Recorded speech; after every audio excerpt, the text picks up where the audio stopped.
Nailed it this time. Everything's spot on. I've left the telly on. Nightmare. Would you believe it? We were doing so well. And then you get it in stereo.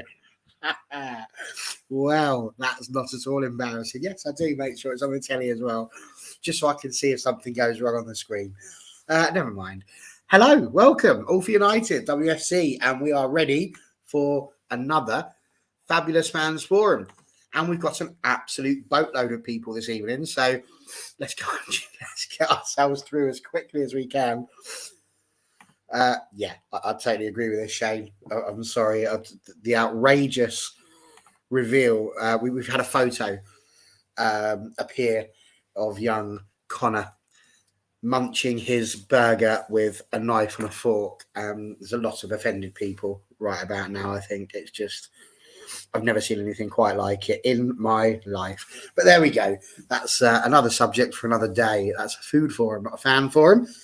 We've got loads of you. We've got John Neville just over here to my left, and next to him we've got Helen back again. And of course we have Ellie at the bottom there, and Yehuda returning as well. So we've got so many things to get through. Let's kick off with the main one, which is, of course, this article that has come about from Lyon and Graham Falk with regards to Lyon being interested in Alessia Russo. And I think really the bit that sort of got me about the entire article was the fact that Graham Falk was leading people to believe that Lyon thought that we were a selling club. So I think before we go into the Russo debate too much, let's kick off with that bit, the bit about the selling club. Is there anything that you've seen from Mark Skinner over the course of the last year and a half ish that he's been around that would make you believe that Man United are a selling football club? So, John, we'll start off with you. No, I wouldn't have said so, in my opinion. We've obviously had departures like everybody has. It's something that's, fairly common and people move on. But, there's nothing that I've seen that suggested that we're sort of, trying to, sell players, particularly for money or anything like that, desperately. So no, I don't think there's any truth from it, from my point of view. Absolutely.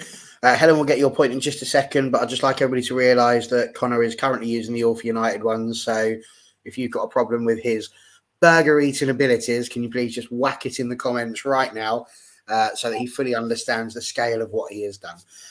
Helen, what do you think? Selling club or not so much? I would say not yet. I think we haven't had that many high-profile departures. I suppose Jackie was maybe the first one, unless you're going back to Alex Greenwood in the Championship. But I think maybe the worry is we could become one, I think, is perhaps my concern. But I don't think we are at the moment, no. Good. Okay. Yehuda, would you call us a selling club? Oh, you're on mute, my friend.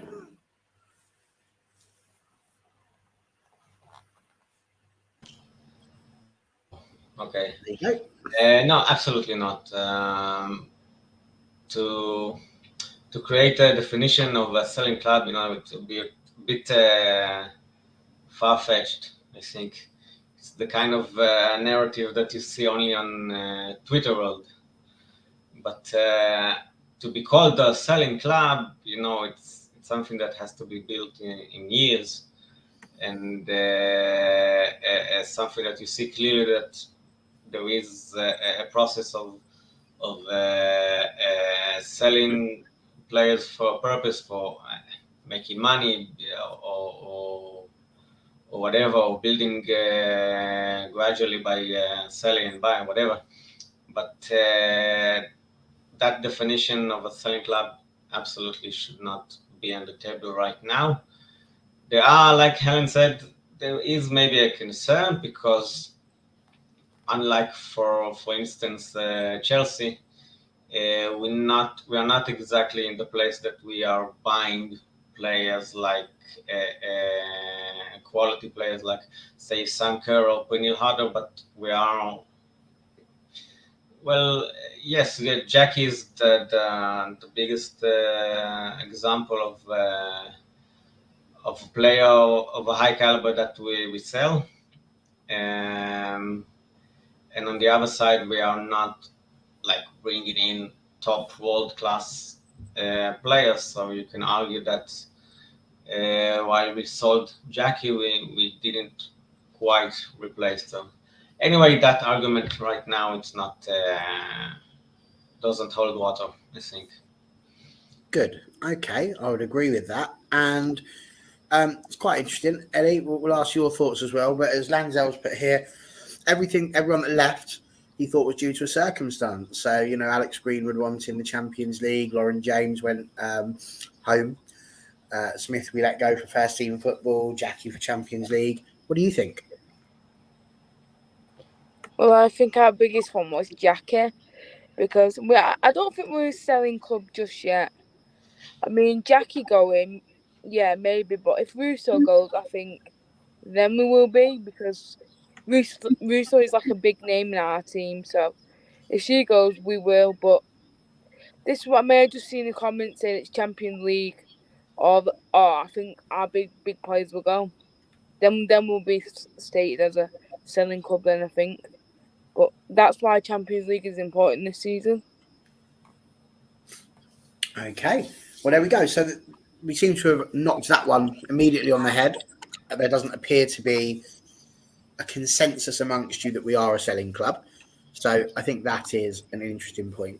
So let's move it now on to Alessia Russo, because Ellie sort of led us into it quite nicely there, insofar as if Russo goes, potentially that then does make us a selling club. But I think also, does there not need to be, as Lanzel said there, that there is a reason potentially why people go? So is it going to be that if we don't get Champions League, Russo goes because she wants Champions League?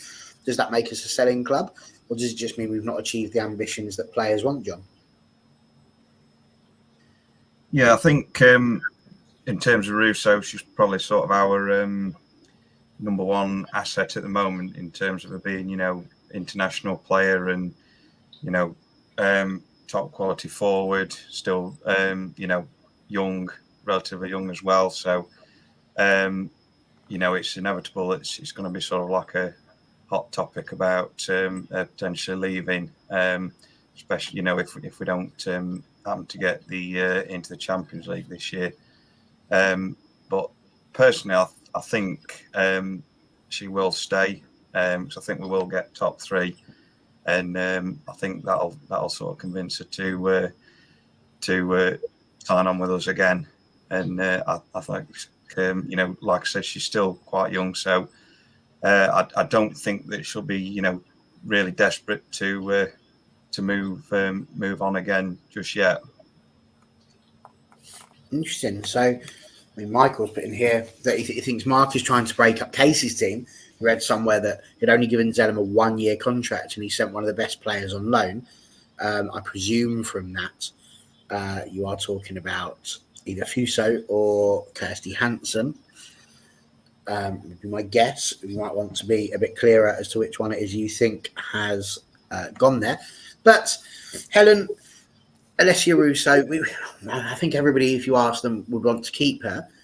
What do you think? Do you see her going? The question was potentially in January that Lyon would pay some money for her. Do you think if we haven't sorted out a contract by that point that Leslie could potentially be leaving the club in January? Personally, I don't think so. But I think a lot of whether a player stays or goes is their personal ambition. It's their career. Although it's a team sport, they need an individual career, and in women's football it's not that long. So if she doesn't want to or can't achieve what she wants to at United, or hasn't been shown a progression in order to do that from the club or from the manager or whoever, then she will move on. But I think January is a bit soon. I think we need to see at the end of the season if we've achieved what she wanted to with this team. And if she hasn't, she might go. If we have, she will continue. Do you think there's a danger in that, or not? Because I mean, we had the conversation earlier. We mentioned Jackie Gronin. She was sold, I think, basically because we knew it was her last year, and there wasn't really much hope of her being the main person, first team football, that sort of thing.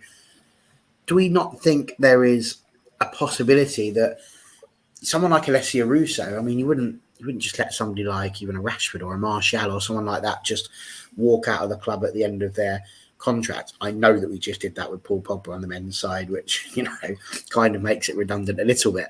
But Alessia Russo potentially being one of the biggest names at the moment in English football, is there a danger, don't you think, Helen, there, that letting her go on a free, leaving it till the end effectively to wait and see could be a bit dangerous?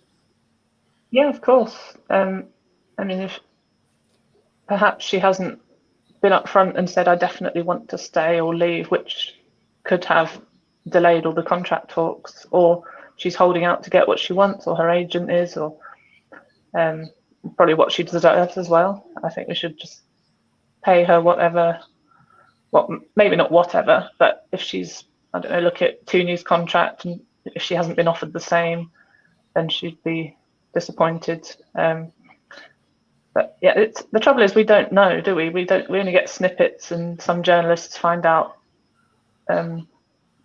more information, but manager press conferences aren't always upfront, are they, with all the ins and outs, because they can't be. So a lot of it is speculation. Absolutely. So what about you then, Yehuda? Just going to check this now because that's got an I between it. I'm going to absolutely butcher your name now, I think. So I'm going to give it a try. And I apologise profusely if I've got this wrong. I want to say Rishi, but Risizi, I don't know. Can you spell it phonologically? I don't know. This guy, Mr. Revlon, there we go. There's an easy way to get in there. Mr. Revlon thinks it depends on why she rejected the contract. If it's a financial one, then obviously he thinks she'll probably renew. Whereas if it's a sporting issue, it's really hard to call. What do you think? Is it a financial issue? Is it a sporting issue? What could the problem be? And do you think that we're still going to have Alessia Russo next year? Well, if it's a financial issue, then I think it's on. I'm guessing that she's not asking like, I don't know, £1 million a year. I'm guessing that she's probably asking if it's the case, if the debate is financial. I'm guessing that she's asking something reasonable, and I think the club should. We are Manchester United. We have the money if we want. No one can convince me, at least, otherwise. Of course, if some player asks for something like totally unreasonable, okay, but I hardly believe that is the case with Alessia. If that's the reason that it drags on, then that's one of our concerns, that in terms of ambition of the club, because if you know it's a key player and it takes a little bit more money to keep her, just do it.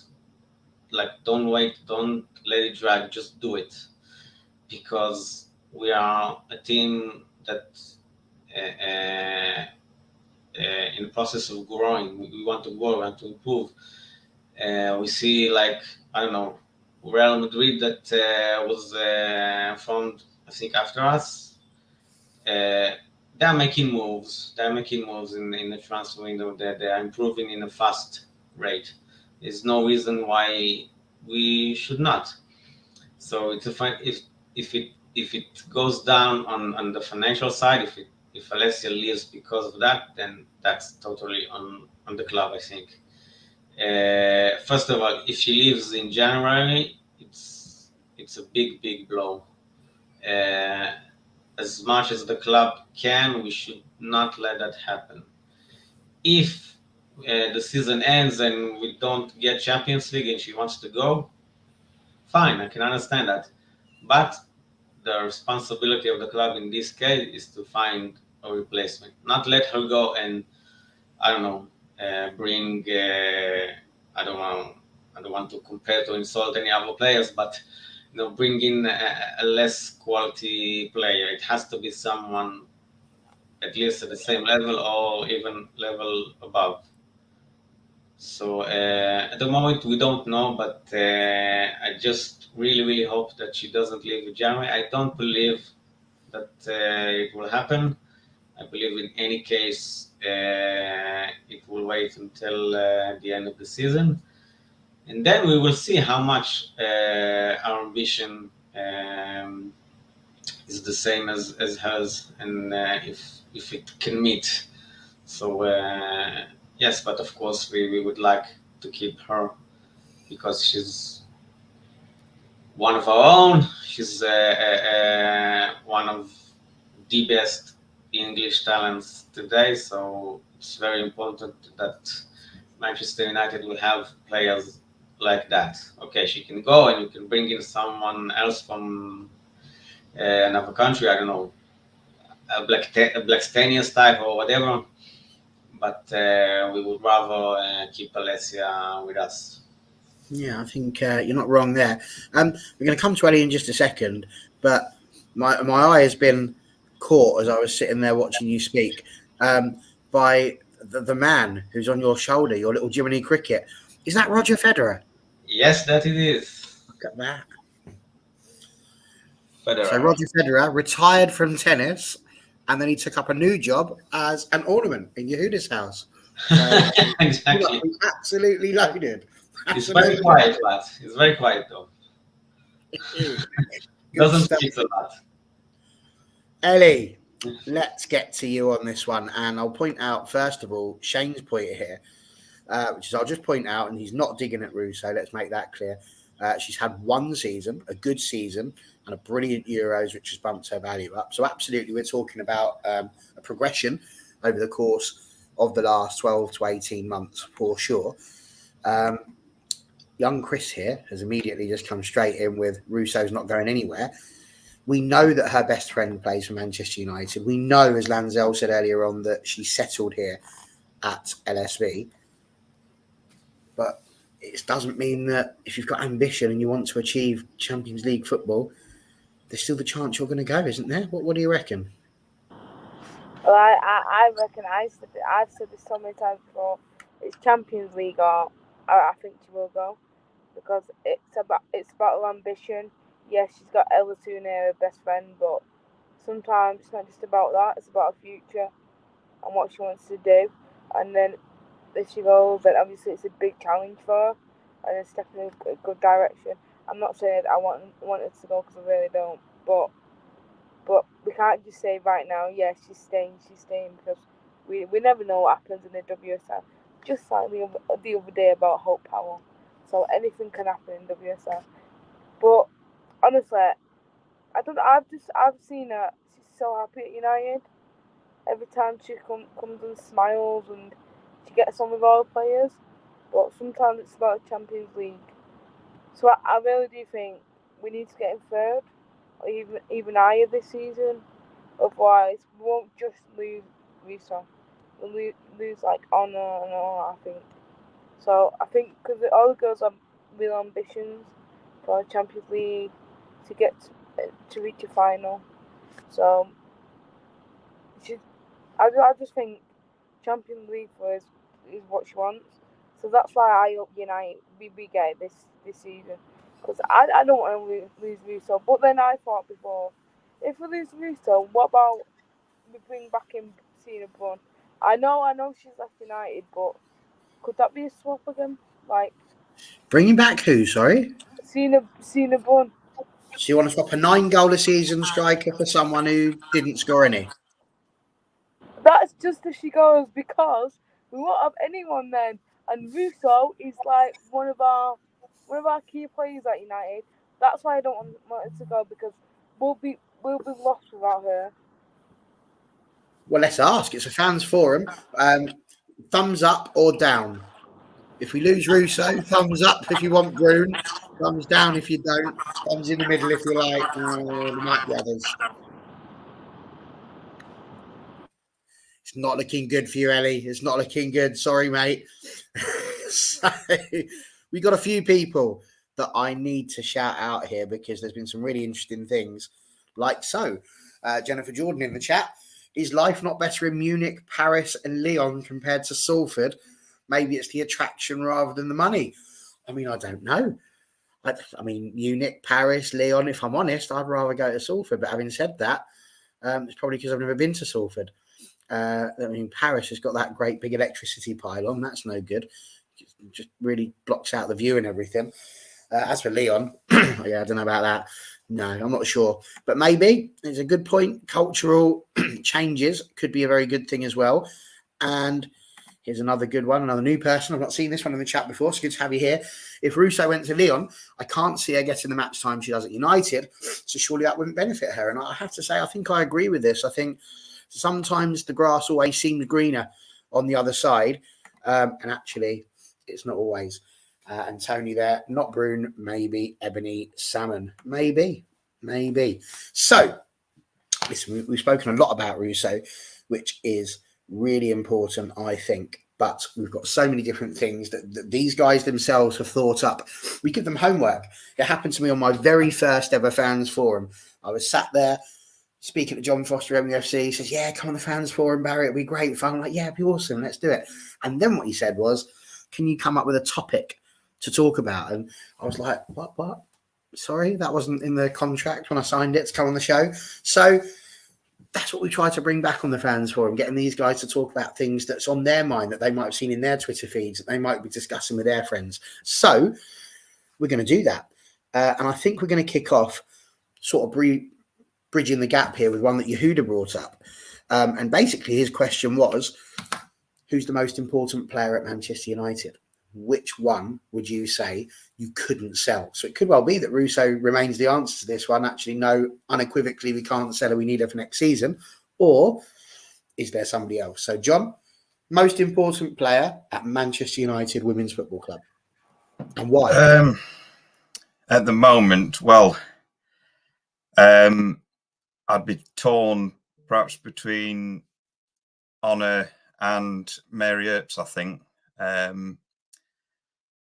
If I had to go for one, I'd perhaps go for Mary, actually. She's just been absolutely unreal this last sort of year or so. Organising, saves, starting the play.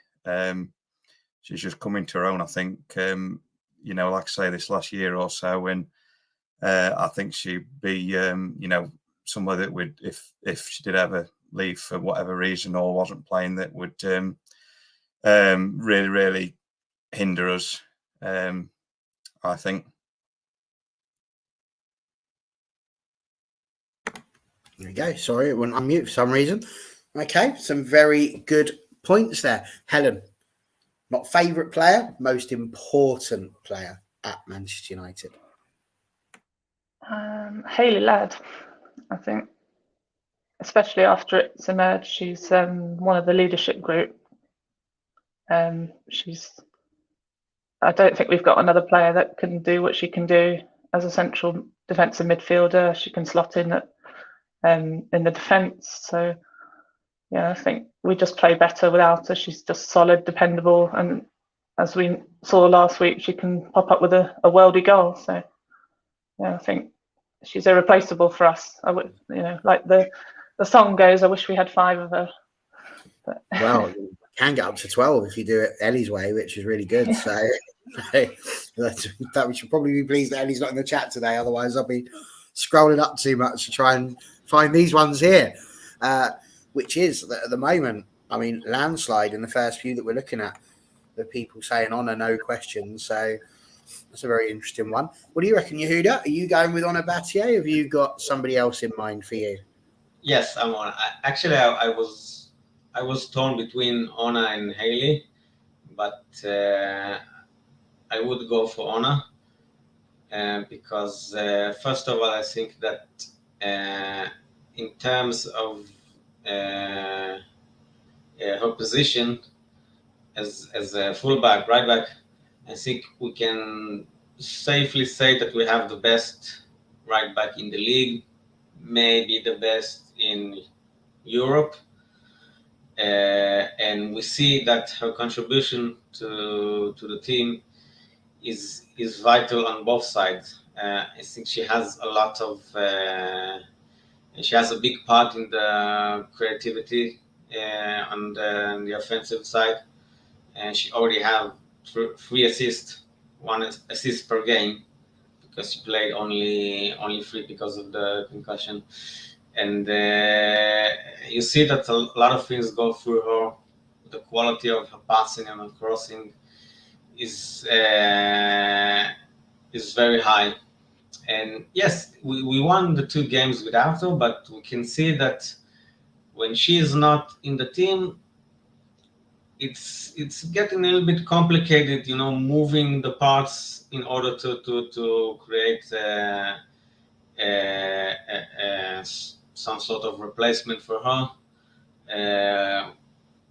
Because we have Maya, I think the preferred position of Maya is center back, so it's a little bit complicated to find the right back line when Ona is not playing. And yes, again, a player that has the quality that Ona has, that maybe is the best in her position, it's something that is difficult to replace. Yeah, okay, fair points. Lots of shout outs coming up at the moment. Katie Zellam's been mentioned, Ella Toon, Alessia Russo did get in there, and I think John's comment was actually a really good one, which is that actually, is there really somebody naturally who replaces her? Which was this one here. No other goal scorer like her. Not saying she's our best player, but everyone else has a replacement, maybe Earps too. I mean, I'd be a little bit worried actually if we're saying there's nobody who can replace Alessia Russo. But I do understand what he's saying. We've brought that many attackers in, but they're not necessarily all natural frontline goal scorers. So it's an very interesting one. Although Nikita Paris is doing a fantastic job at trying to do so, because let's not forget she is the top goal scorer at Manchester United so far. Ellie, now this is going to be a tough question for you, I know, because like any good parent, you love all of your children equally. I get it. You love them all. But which one's the most important? The most important to our team? Which would you go for? I'd have to say Ella Toon. I'm sorry. Just have to say her because without her in the team, it's just not the same. Because I know she came back after Euros, not really in the best mind frame, I think, for United.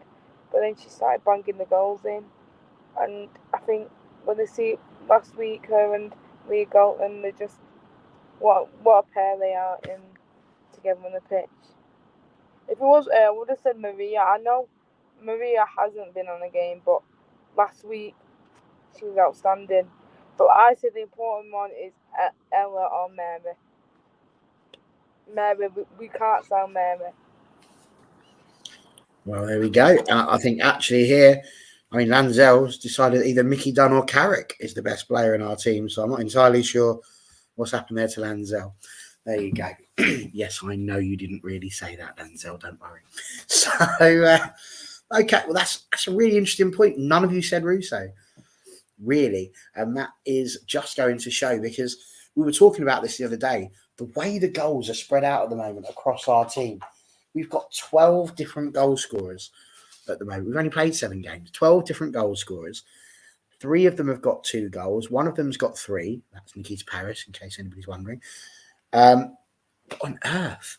It's crazy. I've never really known a season like it where so many goals are spread out against everyone. That's got to be a really good thing for us. So I sort of agree with what Michael said, Michael Taylor, where he said, actually, do you know what? You can't really pick one.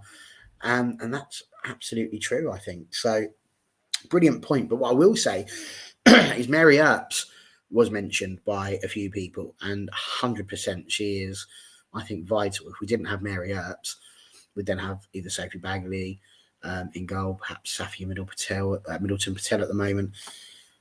I mean, who knows? But Mary Earps with her clean sheets is amazing. this is where we're going to come to Helen quickly, because she was doing herself a little bit of, I'm going to call it research. Big you up here, Helen, but I'm sure you probably just scrolled past it. But you did your research and you came up with something about Mary Earps that's quite cool. So why don't you lead us in on that one? Yeah, so unfortunately I couldn't find the tweet that I'd scrolled past again, so I don't know who the journalist was.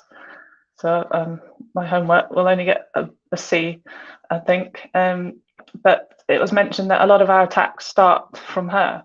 So her distribution starting playing out from the back, which I think we've all appreciated has improved, whether it's the England coaching from their staff or just general confidence and belief in herself. But I think before her distribution was a bit criticised perhaps, but now it seems to be it's really good. She's confident with the ball at her feet, sometimes giving us nightmares as fans watching on, but gets away with it.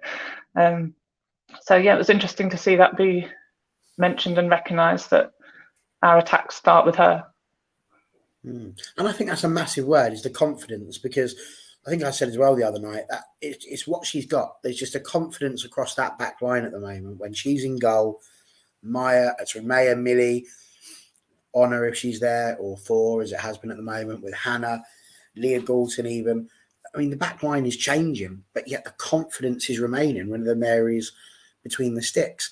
John, what's your thoughts been on Mary Earps this season? Because she went to the Euros, had a great Euro. She was having a great time up till before then even as well. And she's a different animal since she's come back, hasn't she? There's just nothing seems to flap her. Yeah, absolutely. It's really good to see how much more confident she is now, and you can see her, constantly shouting and organising the back line, getting everybody organised, and as you said, starting the attacks as well. She's become like a really commanding presence, and I think that's obviously the main reason why we're defensively being so solid. So far this season, not just the fact that she's pulling off some great saves, but the way that she's got the back four sort of working really cohesively as well. 100%. Ellie, we know again Mary Earps, fantastic goalkeeper, but what is it that you think makes Mary so special for our club? I'd say the communication. It's so good from her, the communication. Like she just tells the back line that whenever they need to work on something, she tells them there and then. Like on Sunday, because we were really close to her, all you could hear was us shouting, like giving instructions, and that's what a captain is for me as well. And yeah, I think that's the most important thing, the communication, I think, and the togetherness she has within the squad. I just think she's been brilliant since she come back from the Euros. Like, there's no getting past her. Not yet, anyway. She's been like the best goalkeeper in WSI, I think, so far. I agree. I genuinely do. I think she's the best goalkeeper in the league without a shadow of a doubt. 100% the best that we've had. And again, it's just that confidence, Yehuda. Sarah said it here again. So controlled in goal, organises defence, frees up the more attacking players to press up the pitch and not have to worry quite so much about getting back. What's your thoughts on Mary Earps? Because I genuinely do think she's been possibly one of the players of the season so far. Well, of course, the goalkeeper is a very, very important role, and for us as fans, when a goalkeeper in our team is a little bit suspect, then we are constantly worried all the game. But now we are so relaxed with Mary in goal. It's like it feels natural. Like we know that Mary will give 9, 10 out of 10 performance every time, and you can see body language tells a lot, and you see her body language is so calm yet so confident, so assertive. I think that I heard that the real change in her started when Serena Wigman turned her the number one goalkeeper for England, even before the Euros. I think that almost instantly you can feel that from that moment on, she just grew in confidence, and because the ability was there. Confidence wouldn't make you like a top player out of nothing. The ability clearly was there, and now you just the confidence gives you the belief that at any given moment you will do the right thing. And yes, also her distribution. Sorry for my English. Is really is really good now. It's really high quality. It's everything that we need. We can ask in a goalkeeper, and as long that we don't have any rumors about her leaving, we are calm.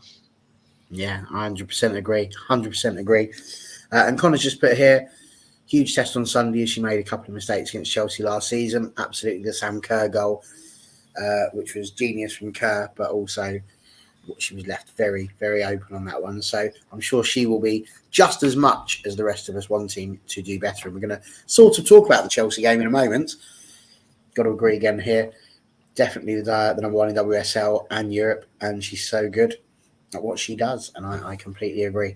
So, again, another one of Yehuda's points, so we will let him kick off with this one, I think, is about Skinnable. We see it a lot when you go onto Twitter, Skinnable this, or Neville Ball that, or Klopp Ball, or all these different things of clever people coming up with words because they've managed to push the name and the word ball together. But this led to a more important conversation, I think, from you, Yehuda, which is, what's our style of play? Because I've seen a lot of people say that Mark Skinner doesn't make us play well, that we don't do good things with the football. What's your opinion? Because you came up with it first of all. So what do you think? What is Skinner ball and what is our style of play? Well, I came up with it because for me, it's I'm not like a tactical genius or anything like that, but it's hard to recognize for me a clear style of play. We are definitely very, very efficient. We're not like we're not like we're not a possession team. I think, even though the stats say that we have quite a lot of possession. But we are very effective in long balls. We had a few goals from there. Maybe more so in the away games. In the home games, it was a little bit set pieces, a little bit one or two moves from the middle, one cross, I think, from Ona in was it the first or the second game at home? I'm not really sure. Maybe we are more playing through the wide areas at the moment. I think less so through the center of midfield. But I don't know. I can't really recognize a clear style that I can say, okay, we have this or that style. We have a possession-based game, and we play and we pass from one another until we create a chance. A lot of our goals were like a few passes, whether it's a long ball or fast transition or set pieces. So it's hard to single out one style of play, but it works in the meantime. I think that the next 2 games we will find out a lot about our team, a lot about the season. And in these games, I think we will really see how we try to play, because when the challenge is bigger, then you have to be you have to bring the best in you, and you have to have a clear plan. So I guess after Chelsea and also Arsenal, we will have maybe a clear idea. Tell me what you think. I think you might be right there. And, I did a tiny bit of research myself on this one with regards to just trying to sort of work out a little bit about what Skinner does. And it has been revealed to me that he was a bit of a fan in his younger days of, and I'm going to probably butcher this one as well, but the Curver coaching philosophy. They've actually got like a website, which was really helpful. So I went on it and had a little look to sort of see what that would involve. And what they call it is a mission to develop skilled, confident, creative players who combine effectively with teammates and have the skills to go it alone 1v1. And that's the mission of these people. So I think if we take that as an idea, would we say that from the moment Mark Skinner walked in to now, that we have seen an improvement in both confidence, creativity, and skill compared to how we were when Mark Skinner walked through the door? And again, feel free to point out any tactical genius you might have with regards to what you think you've seen about Mark Skinner so far. So, Ellie, we'll go to you first. Do you think we've seen an improvement in skill, confidence, and creativity? Yeah, of course they have. In confidence, definitely, because it gives some youngsters a chance now, and I just think we've improved like the skill as well, and it's just a confidence from him. It's giving all players a go. So yeah, I think it's really improved since it started. Absolutely. And TJ, I've got to say here, it's also fair to say that set pieces have been really important for conceding too, especially in the game against Durham. So there we go. Just thought I'd throw that one in there. John, what's your thoughts? Yeah, we certainly look a lot more, or the players look a lot more confident and braver when they're in possession. They're not frightened to try the more ambitious passes or play out from the back. We seem to be quite adaptable in how we play. Scoring different types of goals, like you mentioned, set pieces, and goals coming from balls coming from wide areas or down the centre as well. So yeah, it's been pleasing to see see that increase in the confidence in the team. But as Yehuda said, it's the next couple of games will show us where probably where we truly are in comparison to the other top teams in the league. I mean, it's interesting you talk about confidence, because at the game at Leicester, we know was a very tricky one, and honestly, I've told you this myself, but the end of the Leicester game was just fascinating for me, because we were all sat there talking about how the game had gone on and how we were feeling. You could see there was a palpable tension in the air. There's a confidence amongst the players, but we weren't entirely confident in the stands. And watching you, I've never seen so much emotion from you. It was fully invested. At one point, I think you were actually chewing the, I would say your fingernails, but it was just, honestly, on your face, you could just see it. If you could have, I genuinely think you would have jumped all the way down and blown the referee's whistle for him, because it was just that tense. Do you think that perhaps we should have a little bit more confidence in the side now, based on what we've seen, certainly in the WSL? Yeah, I think you're right there. Yes, I mean, I've always been one of those when it's 1-0 last 10 minutes or 8 minutes of stoppage time, as it was at the Leicester game. I do tend to get a little bit agitated, shall we say? But you could tell the players, certainly the back four, they were just totally calm. They were just passing it between themselves in their own half. There was very little pressure really coming from the Leicester forwards, so they were happy just to just to knock it around and see it out really. And fair play to them for that. Absolutely.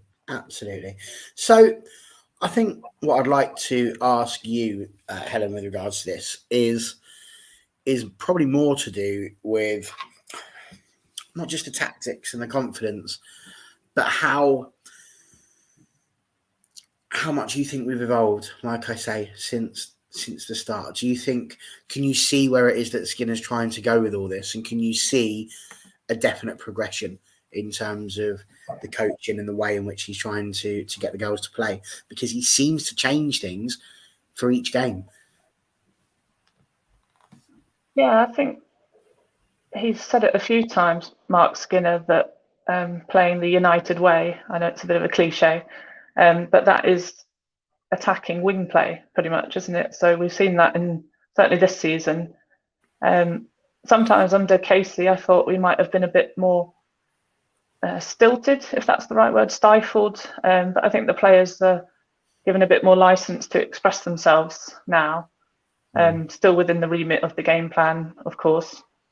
So yeah, I think there is a bit more freedom, and it's showing in the, I think someone said in the comments, the amount of different goal scorers across the team, which is quite new, I think.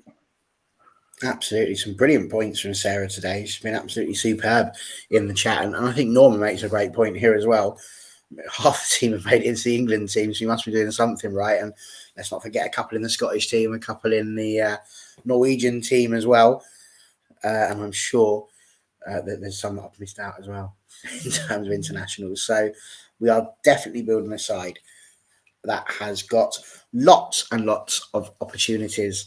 And with regards to that, let's go to the big game lineup. That was Yehuda's hat trick in terms of ideas that he came up with that he might like to talk about on the show.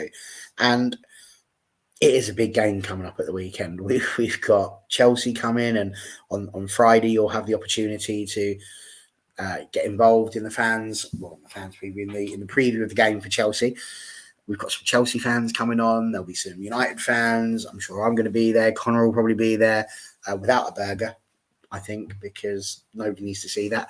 But I think from our point of view, we look at the game that we've just played against Everton. Do we see any changes necessary in the lineup? I know that on Monday we spoke about it a bit. We mentioned, obviously, the big change that you would have. It would be Ona to be coming into the defence. But do you see any other changes necessary for us to go on and do well against Chelsea? So let's kick off with Ellie on that one. Charlie would love this, but I'd love Rachel Williams to start on Sunday. I really would. Rachel Williams up front. Alessia Russo back in. We really need our strongest squad ever for Sunday. So obviously, maybe without a doubt in that. Like you just said about Ona, I'd like to see her back in because she's phenomenal at the back. Maria, I'd like to see her back as well because at that Everton game she was unreal. She played really good in that Everton game. But other than that, no, not really. I'd like to see Leah still on the wing with linking up with Tuna. That's phenomenal link up. Seeing it on Sunday. But yeah, nothing else really had changed. There we go. I think the interesting thing, Ellie, is that we know that if you could, you would have all 24 of them playing at the same time on the pitch. And I think we'd win a lot more games like that as well, to be fair. So that would be good. But it's so difficult to choose sometimes. Yehuda, what changes would you make? Because there's a brilliant point again made here by Sarah about how Lucia and Ona link up so well. And I think that has been missed a little bit when we've had Thor on the right-hand side. Is that link up? What do you think? Any other changes other than Ona? And do you think that has an important one as well? Yes. Well, you said just before that Skinner changes his lineup or his style every game, and I think he will make adjustments in this game. Personally, I think that if we have Ona back, and I'm guessing that he will continue with Millie and Maya as the center backs. I personally would go for, at left back, I will go for Thor rather than Blundell. I think that because of the improvement that we saw in Thor defensively last game, I think that Blundell, especially in the games against Chelsea last season, I think they targeted her. I don't know, maybe because they know or no, but she was quite a liability in those games defensively, and we need a strong, aggressive defense in this game. So that would be one change. The other one, I think that the real crucial area in this game is the midfield. And normally we have, say, Lad and Zellum. Even though it sounds defensive, I will sacrifice one of the attackers, maybe Lucia, maybe Nikita, and I will put Vilda together with Zellum and Lad, because again, if I look at the games against Chelsea last season, they pretty much control the midfield, and they had a big advantage there. And I think we need more players to hold the ball, move the ball, to create more dominance in play. If you don't have a strong midfield, again, the other games that we have until now, what we did worked perfectly, but this game is completely different. When you play Chelsea or Arsenal compared to the other teams, there is a big difference. And, so no Tuni, TJ says here. Would you not have Tuni in the team? Yes, Tuni. I would take out maybe Lucia and put Tuni just maybe instead of Lucia on the right, or play with those position in some way. But Tuni can play in another position. But I think that it's important that we have a trio of midfielders that can hold the ball. Maybe I will put even Zellum more forward and Vilda together with Lad, because also Zellum could be a little bit slow on the ball, and the Chelsea players will be straight on her. Well, I think TJ is not too convinced about Tuni on the wing, but I appreciate your point. It's a lot of players to try and get into one team, as we say, and there's so many different options that we could play. I think you're not entirely wrong with what you're saying there. A lot of shouts for Hayley Ladd to be playing as well with Katie again. She played really well, I thought, at the weekend. So, Helen, what changes would you make? Definitely Ona back in, and Russo, she can play the majority of the game if her fitness is there.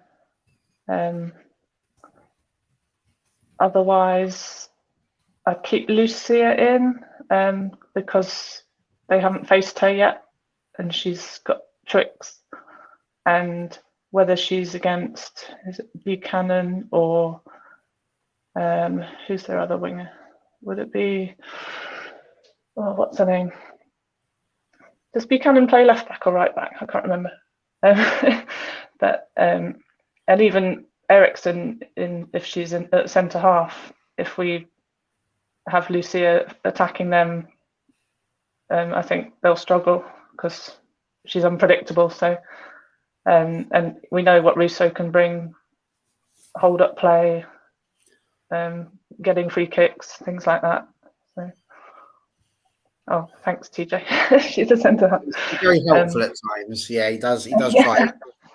Although I do have to say, you put it on and I completely forgot about it because I was a little bit surprised about Tooney going on the wing as well for a second. Where are we? You've put it up here. I think you basically told Connor that it's all right and he can have a burger. And no, he can't, is the answer to that question. I can't find I hope you've deleted it and that's why I can't see it because I think that's it's outrageous behaviour. So no, he can't. Anyway, John, what would you do? If you were Mark Skinner, what sort of changes would you be making? I wouldn't really make many changes, I don't think, from Sunday's game. I would perhaps expect or hope that Ona comes in for Maria. But other than that, I suppose I'd be tempted to start Russo, but then again, she's only played that, last few minutes at Everton. So I'd probably be tempted to use her as a sub again. So yeah, I don't think I'd really change much from the Everton game. Really, I'd start Lad again, and Ona instead of Maria, I think. There we go then. Titus has come flying in here with I need someone to kick James, which I'm pretty sure is illegal and against the laws of the game. So yeah, she might well be the centre of their play, but we've got to do the right things. And yes, you are a burger enabler for Connor, which is unacceptable. You can have words with me if you want. That's absolutely fine. And yes, it does. It's outrageous behaviour. You do not use a knife and a fork to deconstruct and eat a burger. It's not necessary. It's what these are for. Look. Ow, easy. No washing up. Ellie, you thought we were going to make history. Talk to me about your history. Yeah, on Sunday, we can make biggest history against Chelsea. Leeds Sports Village, under the lights, in the dark. Just imagine that. Imagine the stand where going to be in the standing section with the flags. Imagine if we make history against Chelsea. That would be phenomenal. But I did my research, and we've never ever beat Chelsea since we reformed. I think our biggest loss was that 6-1 defeat, and that was one of my first games going to the United Women's match. And let me tell you, it's painful watching, very painful. And our best result against them was the one last season at the end, 4-2. Because that first half we played amazing, the best football I've ever seen United Women play. But it's a dominance of Chelsea. They came back second half flying. But Sunday we need to watch out for Sam Kerr. Sam Kerr's just a different breed at the minute for Chelsea. I mean, I've heard she's not in the best form for the start of the season. But the game the other week, she scored about 3 goals, hat-trick. And that's one to watch. Also, Lauren James, she's been really good for them. So really, we just need to make history on Sunday. And I think we can this season because we've got such a strong squad this season. With Tooney, Russo, Meyer, everyone. We just need to get on the ball and get past Berger. That's all we need. 2 goals, 1 goal, but it'll do to get them 3 points and make history. Wow. Oh, sorry. I muted you. Say that again. Say it again. And so Mark Skinner, everyone can say Mark Skinner, we're on fire, we're getting somewhere. Absolutely. Okay. Well, some good points well made there. And again, we will get straight back to it. But this is disgusting behaviour. You do it with the pizza as well. I mean, it's not okay. What are we doing? Why is that thing? I don't know. And no is the answer to this question, Mickey. We can't. We could ban him, but then there would be no All for United because I have absolutely no idea how to set this sort of stream up. So really, it depends on what's more important. And if I'm brutally honest, I'd rather get a burger with a knife and a fork than didn't produce this. So yeah, if it came to it, that's what I would accept. So you make a good point, Ellie. We could go and make history. We absolutely could, 100%. And it's history as well, I think, because of the fact that it would be 6 games without losing in the WSL. That would be a really big run for us. To beat Chelsea for the first time, or even to draw against them, actually would be a reasonable result. The thing that you said that I think stuck out the most for me there was the ground. The fact that we're going to have all 4 stands open for the first time. That's going to be amazing. I mean, John, you've been to LSV before. You've never seen the 4 stands open. That's going to be absolutely huge for this game, isn't it? Yeah, that will be a spectacle. That will. Obviously, the majority of the time, there's only ever been 2 of the sides open at LSV. So to see all 4 open, that will be fantastic on Sunday. Absolutely brilliant. And in terms of the actual match itself, are you thinking history will be made or not so much? I think we've got a good chance. We've certainly got the best lineup to put out against them that we've ever had, and at home as well, nighttime evening game. I think it's set up for a big night for us, I think. Okay, so Helen, I suppose with regards to that question about history, it's definitely going to be a history-breaking match, whatever happens. If Chelsea win it, they're only 3 points ahead of us. We've got the game in hand, but what do you think? History or not? History, or is it still a mystery? I think we're in the best place to beat Chelsea. If we were ever going to beat them, now's the time. The form we're in, the run we've been on, the players we've got, the confidence in the squad. I don't know if Emma Hayes will be back on the touchline or still in the stands. It might seem it's not affected the team that much, her being slightly absent, but I think I've said this before. I think it's the mentality of going against these teams. You can win or lose it in the tunnel, in the changing room before you're on the pitch. So I just like to see some belief, some not running scared, starting the game well, taking the game to them, and I think the home fans will have a lot to do with that, because we know they'll back them from the first minute to the 93rd. So I think that will really work. I'm glad this first meeting's at home for us this season, certainly. Yeah, me too. I think that's going to be quite a big thing, the fact that it is at home. I think if it was an away match, it would be a lot tougher. But as you say, at home against a side that has been struggling a little bit this year, I think it's if it's going to happen, this does feel like a good time for it to happen. And this comment, you would think I'd learn, really, wouldn't you? I say things when I'm on here and I'm having a laugh and a joke with people, and then somebody always comes up with something that makes me feel like an absolute fool. And yeah, C73, of course, you use a knife and fork. You don't drink out of the bottle either. And so I'm sorry, I think is the words that I'm just going to go with there. So yes, feel free to use a knife and fork as much as you like. 100%. Yehuda, we're going to pop off to you, and we're just going to change the question slightly, because John's last little thing to put in with was this. We've got this game coming, potential history. We've got 2 games coming up. We've got this international break and then Arsenal, and that's away, and that's at the Emirates. Big game. His question was how many points we should expect or hope for. I'm not going to ask how many we hope for, because the answer to that should be, for any Manchester United fan, 6. If that's not what we're hoping for, then I don't really know why we're here. But the expectation question, I think, is quite a good one. What should we expect? I'm going to change hope to what do we need in order to come out of these 2 matches still in a position where we can be fighting for the title.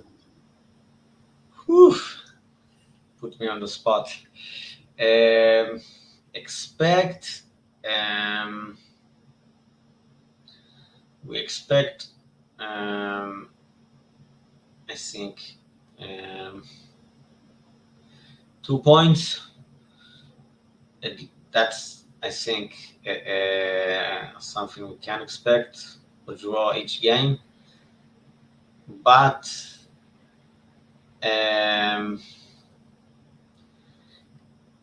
Meaning, if we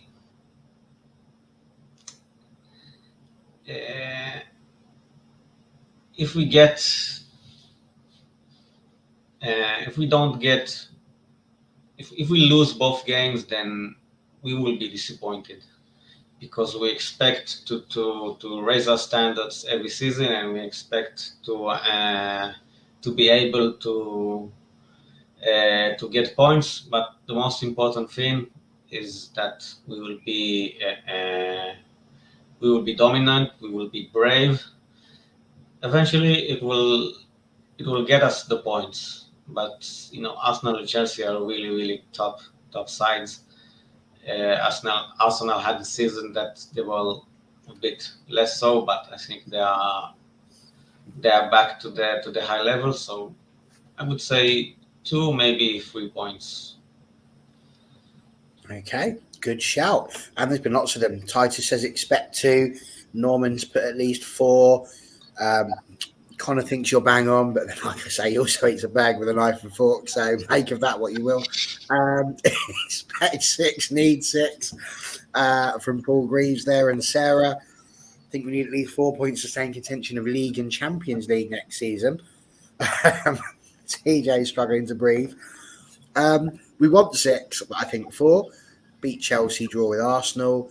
And again, Sarah, yes, we absolutely are. Ellie, what do you think? How many points do we expect, and how many do we need?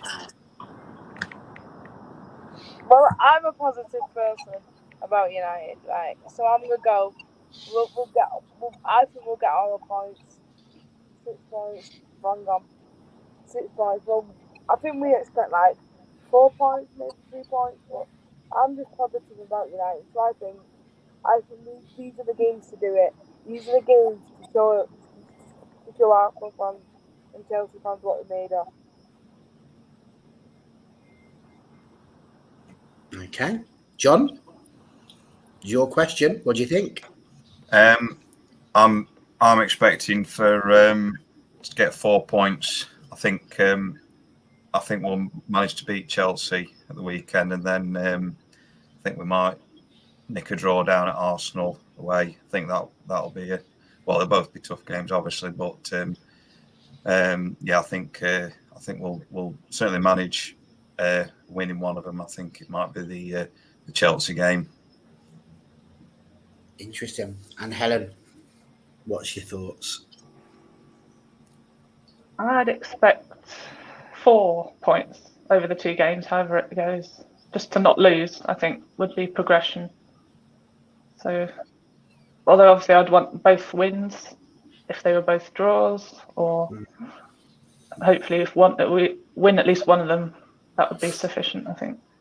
But what do you think we need? I know so you're expecting 4, but you think we need 4 to stay in with it, or?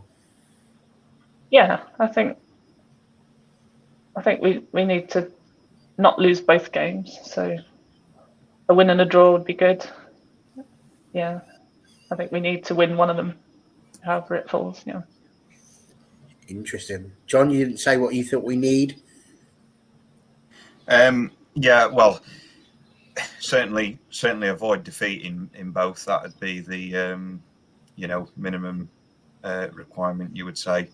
So then at least they don't you won't be able to go above us, sort of thing. So at least main thing, avoid a defeat in both. There we go then.